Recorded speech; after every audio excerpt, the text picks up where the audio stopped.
Donc, il faut maintenir des liens diplomatiques avec la Russie. Je pense qu'il ne faut surtout pas retirer notre personnel diplomatique là-bas, parce que je pense que c'est justement le rôle de la France. Là, pour le coup, vous ne parlez pas de l'Ukraine. Exactement. Que d'appeler et d'inciter à cette désescalade. Vous diriez toujours que Vladimir Poutine n'est pas un dictateur? C'est un dirigeant autoritaire. Est-ce qu'à un moment, il ne faut pas appeler un chat un chat? C'est un dictateur? Il est dans une...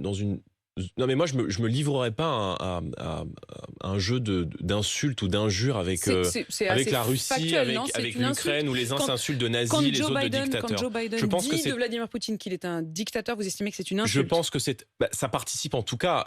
Comme Monsieur le maire d'ailleurs dit, le maire dit guerre totale, mais c'est irresponsable. Quand Jean-Yves Le Drian dit il s'agit d'un dictateur, c'est de l'insulte. C'est irresponsable. Et notez bien qu'Emmanuel Macron n'a pas utilisé ces termes et qu'il a été beaucoup plus mesuré et beaucoup plus responsable dans cette affaire.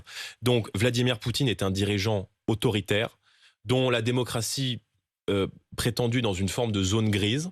C'est-à-dire qu'en même temps, des manifestations ont lieu contre sa réforme des retraites organisée par les nationalistes et les communistes en 2018, et en même temps, l'opposition libérale n'a pas toujours la possibilité de se présenter. Donc c'est éminemment il y a même de moins en moins de possibilités d'informer librement, puisqu'on l'a appris cette nuit. Les journalistes russes n'ont plus le droit de rendre compte de manière indépendante de la guerre en Ukraine, sous peine de 15 ans d'emprisonnement. La Russie qui a bloqué Twitter, Facebook, la BBC, et on l'apprend à l'instant, les députés russes adoptent un texte qui punit de prison les désinformations mensongères sur l'armée. Ils devront donc décider de ce qui est mensonger ou pas. Mais n'utilisons pas, vous avez raison, et n'utilisons pas les méthodes de ces pays-là dans nos démocraties qui sont des démocraties matures. Je le dis de la manière la plus claire qui soit.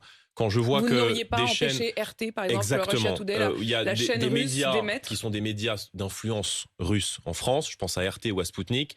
Je veux dire, dans des démocraties matures comme les autres, n'utilisons pas les méthodes de censure qui sont utilisées ailleurs, que nous combattons ailleurs et que nous dénonçons ailleurs, parce que je pense que sur ces chaînes, il y a certains de vos confrères qui font un travail objectif et qui n'ont pas lieu d'être sanctionnés au même titre que ce que nous dénonçons dans des pays étrangers.